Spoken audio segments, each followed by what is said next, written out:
So hello everyone, this side Vaishali Sharma. और आज की जो वीडियो है इसमें हम डिस्कस करने वाले हैं गायनोकोलॉजी से related MCQs. Okay, so I will try my best to cover all the MCQs. So guys, let's start the lecture. आपके सामने एक क्वेश्चन, आप देख सकते हो इस क्वेश्चन पे। A female client come to the student health clinic with concerns about unprotected sex experienced last night. The nurse should do what? So basically आपके पास क्वेश्चन में क्या लिखा है, एक फीमेल क्लाइंट है जो कि आपके यानी स्टूडेंट हेल्थ क्लिनिक में आई है और बेसिकली नर्स क्या करेगी, what should she guide? Okay, option A, reassure the client that the chances of pregnancy are exceedingly small and that the client should not worry. नहीं, ऐसा तो बिल्कुल भी नहीं है। अगर इंटरकोर्स हुआ है तो फिर बेबी होने के चांसेस ऑब्वियसली हो जाएंगे। So this thing is not correct. Okay, ask the client to return to clinic if she experience a missed or menstruation period. ये एक प्रोलॉन्ग आंसर हो जाता है कि आप काफी बाद में आना, we will see. So that is also not a good option.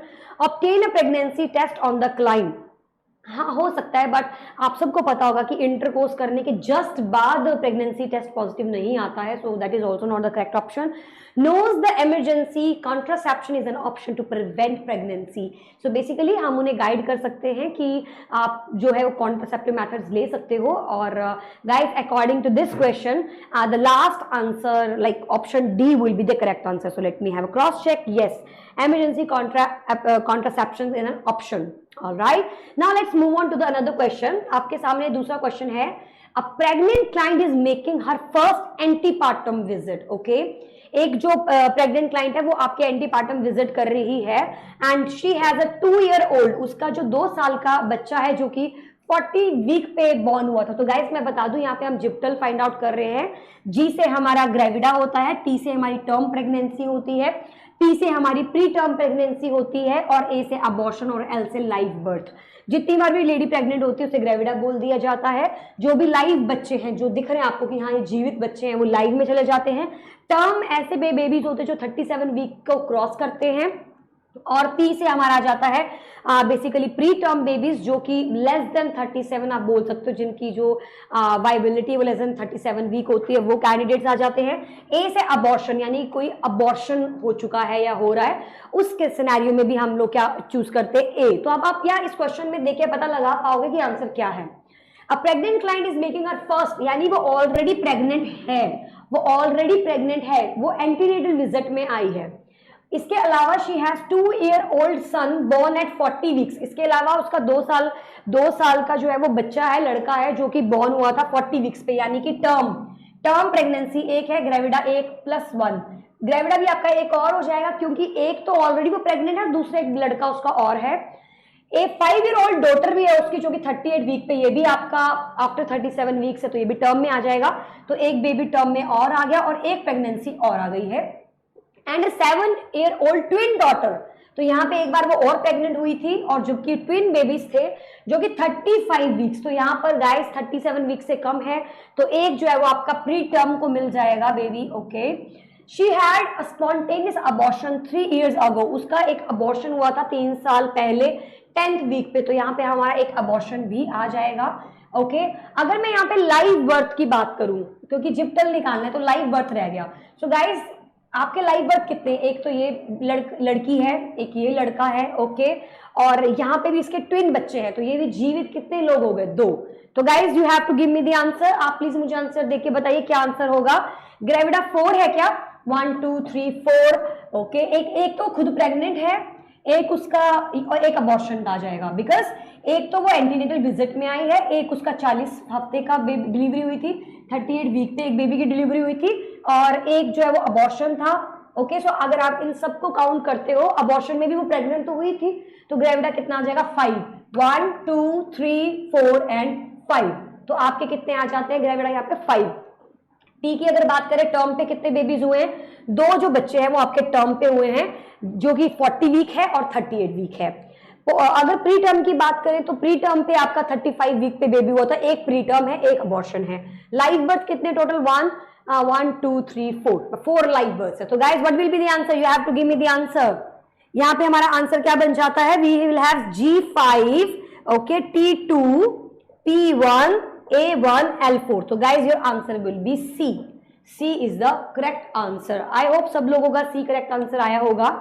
Now let's have a look, next question की तरफ बढ़ते हैं।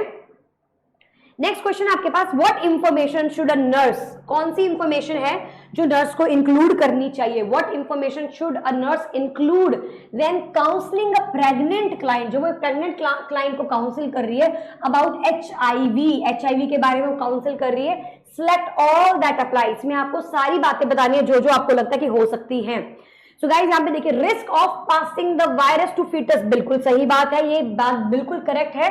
जो बच्चा होता है उसमें आपका जो एचआईवी वायरस है वो ट्रांसमिट कर सकता है, ट्रांसफर हो सकता है। So this is the correct option. Meaning of positive and negative test results, yes that is also important, पता होना चाहिए। कई बार क्या होता है कि बेबी की बॉडी में एंटीबॉडी शुरुआत के टाइम में आ जाती हैं, लगभग 18 वीक्स 18 मंथ्स तक बेबी जो है वो पॉजिटिव दिखाता, अपने जो ब्लड टेस्ट होता है वो पॉजिटिव शो करता है 18 मंथ्स तक। वाई? बिकॉज मदर की कुछ एंटीबॉडीज बच्चे के अंदर चली जाती हैं और जब टेस्टिंग करते हैं वो एंटीबॉडीज पॉजिटिव निकल के आती है। तो दैट इज ट्रू, हमें पता होना चाहिए पॉजिटिव और नेगेटिव टेस्ट रिजल्ट्स क्या है यहाँ पे। इसके अलावा है disclosure of risk factor from contracting HIV. So यहाँ पे जो ये लाइन लिखी है कि disclosure of risk factors for contracting HIV, तो you know it make no sense, because आपका जो एचआईवी है उसमें नर्स को इंफॉर्मेशन क्या इंक्लूड करनी है जो काउंसलिंग से रिलेटेड हो। ओके, प्रेग्नेंट है वो लेडी, अबाउट द एचआईवी, तो यहाँ पे risk factors, contracting HIV, you know make sense. Next we have requirement that pregnant women are tested for HIV। यहाँ पे ये बात हो सकती है कि requirements बताई जाएं कि एक प्रेग्नेंट वुमन के टेस्टिंग क्या होती है HIV। So guys let me tell you one more thing here, आपका HIV चाहे प्रेग्नेंट है चाहे वो नहीं है, मतलब इन केस ऑफ प्रेगनेंसी हमेशा प्रेगनेंसी में जो है HIV टेस्ट किया जाता है। तो रिक्वायरमेंट तो it's nothing, you have to go for HIV testing because that is a minimum criteria, वो फुलफिल करना ही पड़ता है हमें। So requirement for that pregnant women are testing for, that is nothing, there is no requirement, you have to go for it. Last आ जाता है हमारे पास emotional, legal and medical implications of test results. ये थोड़ा सा counselling आपके मुद्दा बन जाता है कि आपको पेशेंट को काउंसिल करना पड़ेगा कि patient emotionally, legally, medical implications test results के आने के बाद कैसे रहेंगे, तो आपको ये ध्यान देना पड़ेगा।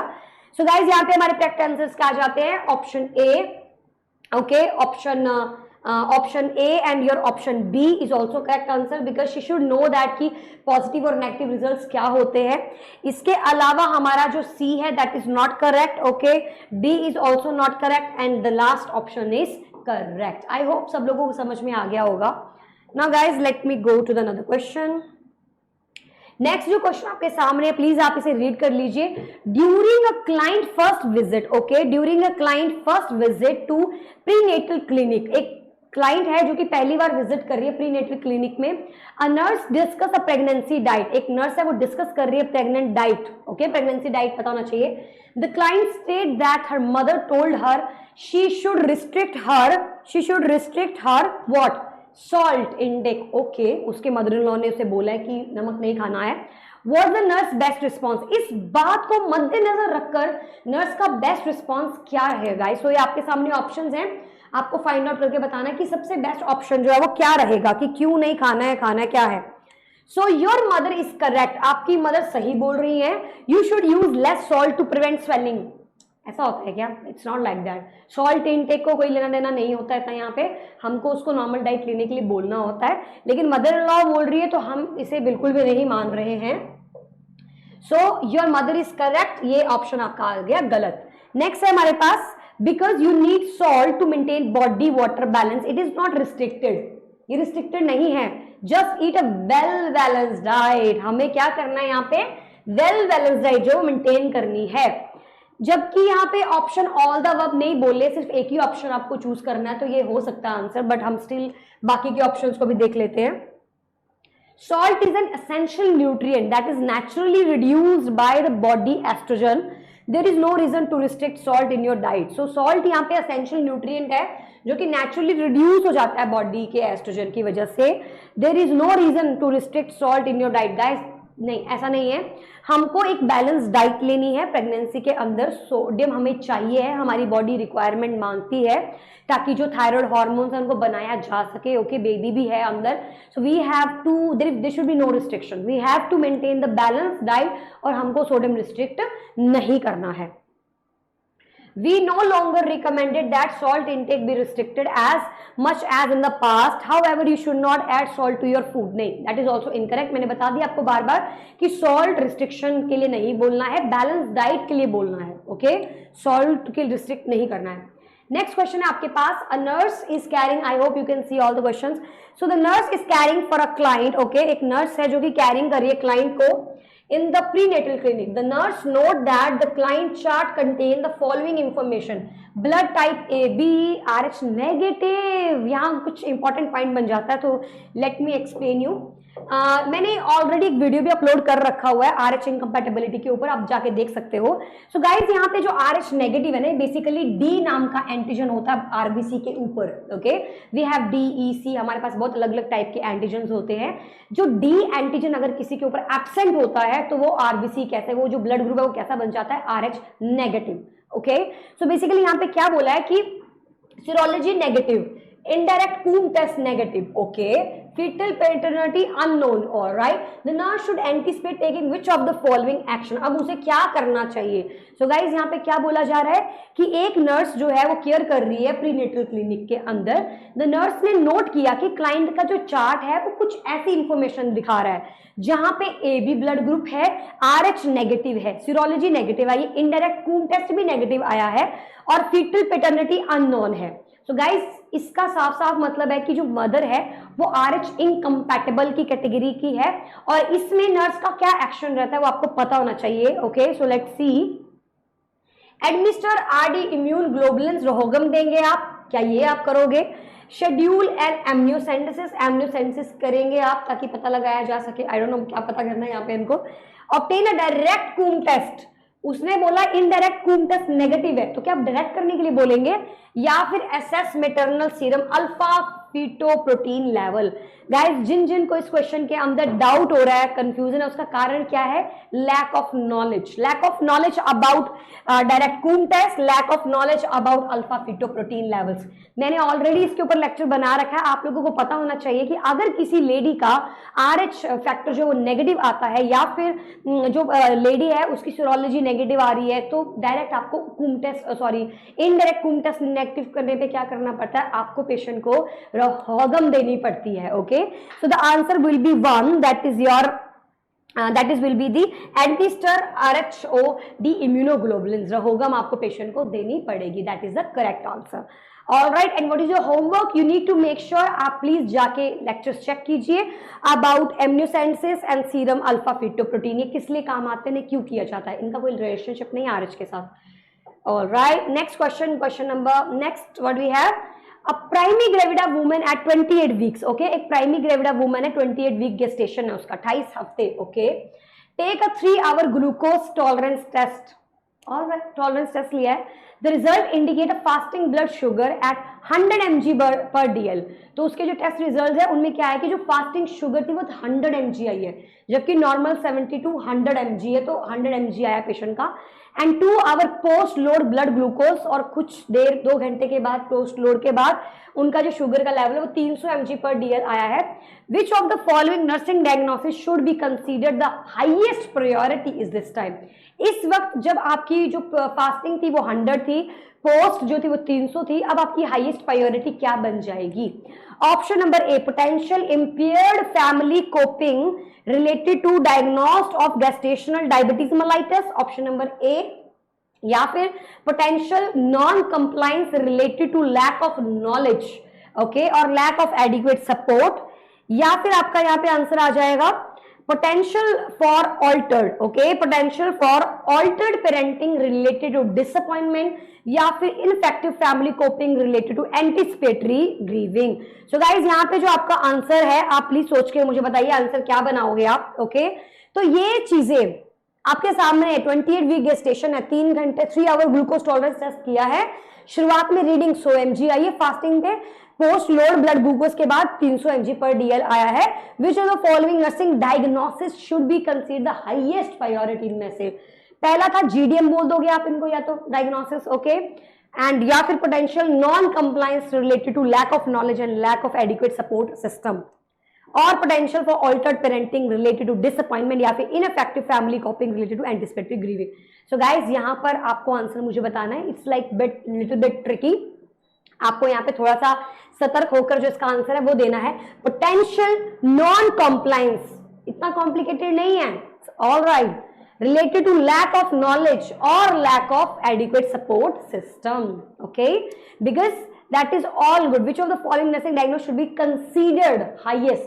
यही चीज ध्यान में रखनी है कि इस डाटा के साथ वो कंफ्यूज ना हो जाए, इस डाटा के साथ वो डर ना जाए, उसे लैक ऑफ नॉलेज ना हो।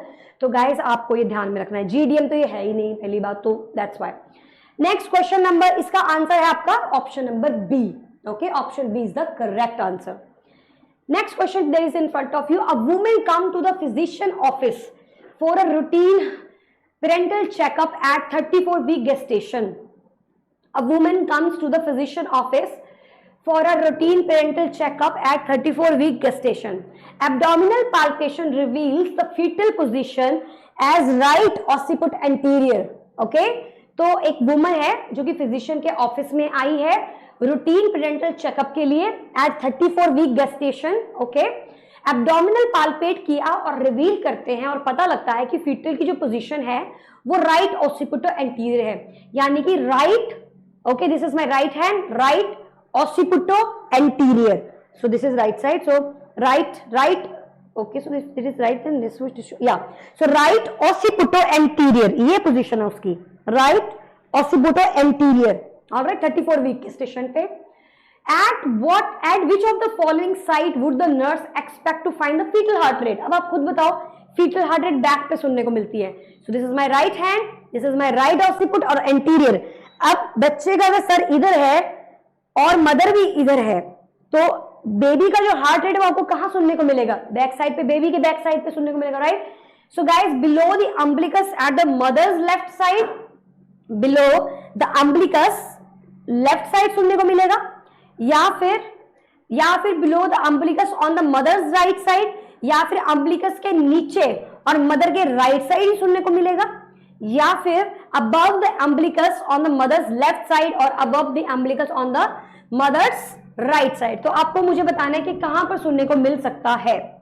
That is very important question. इसको पता होने से पहले आपको पता होना चाहिए कि 34 वीक गेस्टेशन पर आपका जो बेबी है वो कहां पर होता है। So guys remember this thing, okay. आपका अम्बिलिकस, अब बेबी नीचे की तरफ है, 34 वीक्स पे है, okay. So you should know the diameters. Symphysis pubis पे बेबी होता है, धीरे धीरे वो इन बिटवीन अम्बिलिकस और सिम्सिस प्यूबिस के बीच में आता है 16 से 14 to 16 वीक्स में। At umbilicus 20 week, then 22 to 24 little bit up, okay, then after 28 and then आपके जायफाई के पास वो 32 वीक्स पे आता है, एंड देन आफ्टर वो थोड़ा सा ऊपर जाके 36 के बाद वो दोबारा से नीचे की तरफ आएगा, ओके। सो यहाँ पर जो वीक है हमारे पास वो कौन सा वीक है? 34 वीक गेस्टेशन है, और बेबी जो है वो इस तरीके से नीचे की तरफ है, राइट ऑसिपिटो एंटीरियर है बेबी का। तो गाइज आप कहां पर नोटिस करोगे? Below the umbilicus on the mother's right side, okay. तो मदर की जो राइट साइड है, क्योंकि उसका सर इस तरफ, ऑसिपिट एंटीरियरली इस तरफ है, तो baby will be like this, तो you will able to hear the heart sounds at the right side, okay. So let me give you the below the umbilicus on the mother's right side will be the position जहां पे आप baby का heart beat सुनेंगे, okay. I hope it is clear.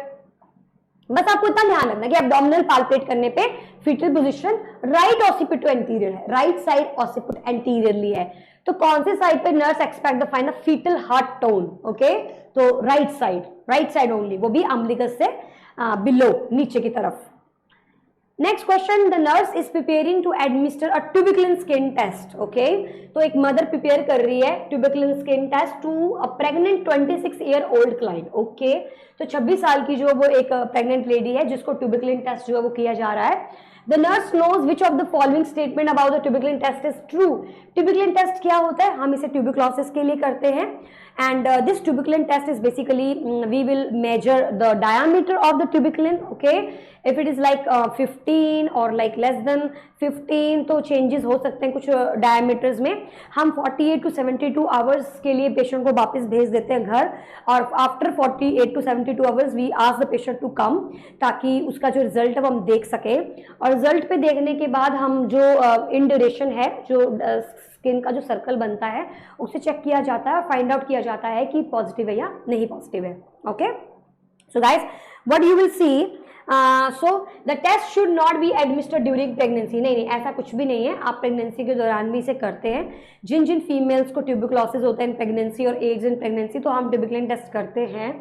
The test should be read between not 24 to 48 hours, nahi, it should be 48 to 72 hours, okay. The reaction is measured in millimeter of the induration, yes that's true, हम उसे millimeter में ही induration को जो है वो calculate करते हैं। The test should be administered to the outer surface of the forearm, outer नहीं होता है, inner होता है, okay, so that is also not true। The correct answer is your C, okay, the C is the correct answer। Next we have another question that a pregnant client is administered to the hospital। एक pregnant lady है जिसे administer किया गया है hospital के अंदर। On initial assessment the client is determined to be febrile। तो जब आपने initial assessment की तो आपको पता चला कि patient जो है वो patient is febrile, okay। And the nurse should, अब nurse को क्या करना चाहिए इस condition में, जो है वो nurse को क्या करना चाहिए, what will be the correct option? So guys, administer aspirin and antipyretic agents. तो मैं आप लोगों को चीजें क्लियर कर दूं, ये जो आपके पास जो ऑप्शन बन जाता है एडमिनिस्टर एस्प्रिन वाला, that is absolutely not normal, okay, we don't give aspirin as antipyretic agent at the moment. A certain simultaneous and separate fetal and maternal heart rates, okay, all right। So basically अगर mother febrile है तो हम ये कोशिश करेंगे कि हम जो है वो certain simultaneously और separate fetal और मदर हार्ट रेट को चेक किया जाए, अलग अलग फीटोस्कोप से चेक किया जाए, डॉपलर से, anyway. Hydrate the mother by infusing IV fluids. आप IV फ्लूइड लगा दोगे, क्या कारण है इसका, I don't know. Institute I'm so sorry, institute isolation procedures until the etiology of the fever is determined। तो आपने क्या करना है, institute isolation procedures, okay, तो वो आप करेंगे क्या। तो गाइज इसके अंदर आपको क्या लगता है, what will be the initial assessment? शुरुआत में आप क्या assessment करोगे, what is assessment? To assess something, and what we are assessing in these 4 options। ये तो intervention कर रहे हो, ये तो ऑप्शन ही गलत है, इंटरवेंशंस दिए जा रहे हैं यहाँ। आइसोलेट प्रोसीजर्स इटियोलॉजी को पता करने के लिए, या फिर एस्पिरिन, ये सारे के सारे क्या है, एडमिनिस्ट्रेशंस। हमें पूछा जा रहा है असेसमेंट, यहाँ पे फीटल हार्ट रेट चेक करना, मैटरनल हार्ट रेट चेक करना is the assessment, okay. So remember this thing, what will be the initial assessment, you will check the maternal heart rate and fetal heart rate. I hope it is clear, इतना मुश्किल नहीं था ये question. Next question, a 32-year-old female client who is 5 months pregnant, 5 महीने pregnancy है, is diagnosed with pelvic inflammatory diseases, PID, okay, and given a prescription of metronidazole, जिसे हम फ्लैजाइल भी बोलते हैं, which substance should be avoided in this client in order to prevent an interaction with फ्लैजाइल। क्या चीज avoid करोगे आप ताकि इसकी इंटरेक्शन ना हो जाए उस ड्रग के साथ? फ्रूसेमाइड, अल्कोहल, ओके, डॉक्सीसाइक्लिन और सेंट जॉन्स वोट। सो गाइज आप सबको पता होगा अल्कोहल क्या करता है, हमेशा ड्रग्स लीवर में कुछ ऐसे एंजाइम्स को एक्टिवेट करता है या इनिबिट करता है ताकि लीवर जो है ना उस ड्रग को तोड़ दे, खराब कर दे, उसका डोज हमें ज्यादा देना पड़ेगा।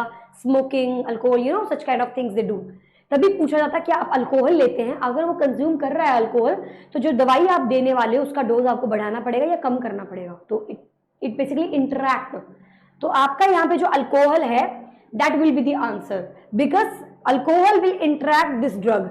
मेट्रिंडाजोल के साथ वो क्या करेगा, इंटरेक्शन करेगा, तो उसको प्रिवेंट करने के लिए आपको अल्कोहल जो है वो नहीं देनी है, okay. Should be avoided, so you have to avoid alcohol. Alcohol आप पेशेंट को नहीं दोगे बिकॉज वो आपके मेट्रिंडाजोल के साथ क्या करेगी, ऑल्टर करेगी, उसे जो है वो उसकी इंटरेक्शंस के साथ से खराब करेगी। Next guys, I hope the screen is clear. Let me have a look. We need to zoom the screen a little bit. Okay, and let me do it. I hope now it is clear. Is it visible? Perfect. All right, let's start. So guys, basically हमारे पास question number 1 आता है. A client has obtained plan B, levonorgestrel, okay, 0.75 mg 2 tablets. An emergency contraception. तो आपको यहाँ पे एक चीज और भी ध्यान में आ जाएगी कि हमारा जो levonorgestrel है 0.75 mg is a contraceptive. Okay, it's an emergency contraceptive. After unprotected intercourse, ठीक है, after unprotected intercourse, the client called the clinic to ask questions about taking the contraceptives. Okay, after unprotected intercourse, the client called the clinic to ask questions about taking the contraceptive. कैसे लेने हैं, क्या करना है. The nurse should realize the client needs further explanation when she make which of the following response. इनमें से कौन सी ऐसी बात को बोलने के बाद नर्स को ऐसा लगे कि she need to know a lot about this thing because she's not that much confident, or she has less knowledge regarding this thing. So we have to make sure which line we're gonna make sure that she said this line and this line is like not good. She need to know more about this. So ऐसी कौन सी line को सुनकर आपको लगेगा I can wait 3 to 4 days. No, you cannot wait 3 to 4 days. Okay, anyways, I can wait 3 to 4 days after intercourse to start taking these to prevent pregnancy. भाई ये emergency contraceptive है और ये within 24 hours, within some interval of time ये काम करती हैं, तो आप ऐसे नहीं करोगे. My boyfriend can plan B from the pharmacy if he is over 18 year old. ऐसा नहीं है क्योंकि कभी भी मिल सकती है. The birth control works by preventing ovulation or fertilization of the egg. Birth control works to prevent ovulation. नहीं, birth control ovulation पे काम नहीं करते हैं. वो consistency of the mucus और उस जो वो प्रोडक्ट है जो हमारा सेल जो फ्यूज होता है उसे एंटीजन घोषित कर देते हैं और उसे किल कर देते हैं. ब्लास्टोसिस्ट को आपकी जो आपका यूट्रस की जो लेयर है उस पे वो बाइंड नहीं होने देता है, इम्प्लांटेशन नहीं होने देते हैं. Okay, so remember this thing. I may feel nauseated and have breast tenderness and headache after using the contraceptive. नहीं, ऐसा नहीं होता है. Guys, the answer 1 is the correct answer because she said this thing. और ये जो बात उसने बोली है, she need to know more about it because she is saying something wrong. ऐसा नहीं है, आपको उसी वक्त जो है वो मेडिसिन जो वो लेनी पड़ती है. Nauseated फील कर सकती है, दर्द भी हो सकता है, but that is okay. And कई बार जो बर्थ कंट्रोल्स होते हैं वो ओवुलेशन और फर्टिलाइजेशन पे काम करते हैं, बट ज्यादातर जितने भी कॉन्ट्रासेप्टिव्स हैं वो इम्प्लांटेशन को अवॉइड करते हैं. ओके, इम्प्लांटेशन नहीं होने देते हैं और फर्टिलाइजेशन जो हुई है एग की उसको खराब करते हैं, उसको एंटीजन समझकर किल करने का काम करते हैं. But this thing is absolutely wrong. She need to know more about this thing. Okay, next question number 2. An antenatal. Okay, antenatal G2 T1 P0 abortion 0 L1. ठीक है, ग्रेविडा जो है वो उसका 2 है और टर्म प्रेगनेंसी 1 है और पैरिटी 0 है, अबॉर्शन 0 है, it's a pre term, sorry, live birth is 1. Client is discussing her postpartum plan for birth control. Okay, so client is discussing her postpartum plan for birth control with her health care provider.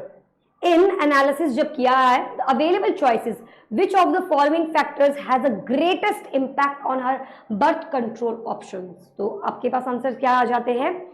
Satisfaction with prior methods, जो पहले वो use कर रही थी वही use करे. Preference of sexual partner, breast or bottle feeding plan, desire for another child in 2 years. So guys, what will be the correct answer? 3. Breast or bottle feeding plan is the correct answer. Let me give you the rationale. Birth control plans are influenced primarily by whether the mother is breast or bottle feeding her infant. The maternal milk supply must be well established prior to initiation of most hormonal birth control methods. Lower dose oral contraceptive would be an exception, but use of strong estrogen, progesterone based on pills, progesterone only pills are commonly initiated from 4 to 6 weeks postpartum. Okay, because the milk supply is well established by this time. Prior experience with birth control methods have an impact on the method chosen, as do the preferences of the client partner. However, they are not the most influential factors. Desire to have another child in 2 years would make some methods such as IUD, less attractive, but some still secondary to the choices of breastfeeding. All right, guys, I hope it is clear. Question number 3. After the nurse instruct a 20-year-old nulli gravida client, okay, एक आपकी जो lady है, after the nurse instruct a 20-year-old multi-gravida client on how to perform a breast self-examination, which of the following client statement indicate that the teaching has been successful? तो इनमें से कौन सी ऐसी बात होगी? Option A, I should perform breast, okay, I should perform breast self-examination on the day my menstruation flow begins. No, guys, आपका जब menstruation cycle just begin होता है उससे पहले करना है, उस टाइम पे नहीं करना होता है. I should perform breast self examination on the day my menstruation flow begins. It is important that I perform, okay, breast self examination on the same day each month. All right, we will see. If I notice that one of my breast is much smaller than the other, I should not worry. मुझे फिर कोई tension नहीं लेना है, या ये option है. If there is a discharge from my nipples, I should call my healthcare provider. So guys, इनमें से आपको कौन सी सबसे बेस्ट टीचिंग लग रही है कि उसकी बात बिल्कुल परफेक्ट है, like the teaching is successful? So last, if there is a discharge from my nipples, I should call my healthcare provider because that is a red flag. Okay, and if we want to know the rationale, so for a client with a typical menstruation cycle of 28, all right, question number 3, yeah, the nurse determined that the client has understood the instruction. Then the client says she will notify her primary healthcare provider if she notice discharge or bleeding, because this may symptomatic or underlying disease. वही जो मैंने बात आपको बताई वो है. Next, question number 4 आपके सामने है. Which of the following would be important to include in the teaching plan for client who wants more information on ovulation and fertility management? So guys, आपको इसमें से बताना है कि what would be the following would be the important to include in the teaching plan, okay? जो कि who want more information about ovulation and fertility management में आप क्या और चीजें बताओगे? The ovum survive for 96 hours. क्या एक ovum 96 hours survive करता है? Making conception possible during this time? That is very very incorrect. आपका जो ovum होता है, guys, what do you think?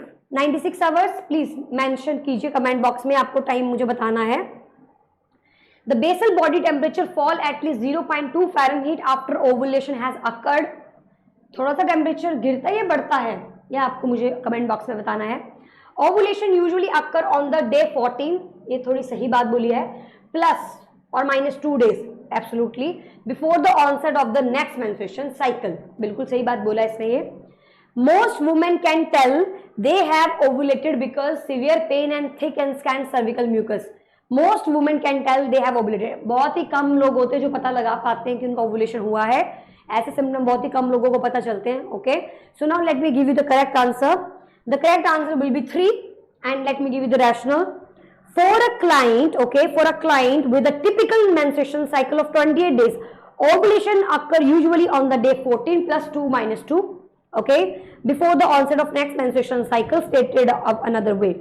The menstruation period before begins about 2 weeks after the ovulation has occurred, okay. Uterus lining is being shed, and most women the ovum survive for 1 to 2 days. और अगर 1 to 2 days, इसका मतलब है आपका answer क्या होगा? Maximum 48, like 48 hours. All right, guys. So let's do the another question. So we will continue with the second part. So first part is done. Now we will continue after 5 minutes with the second part.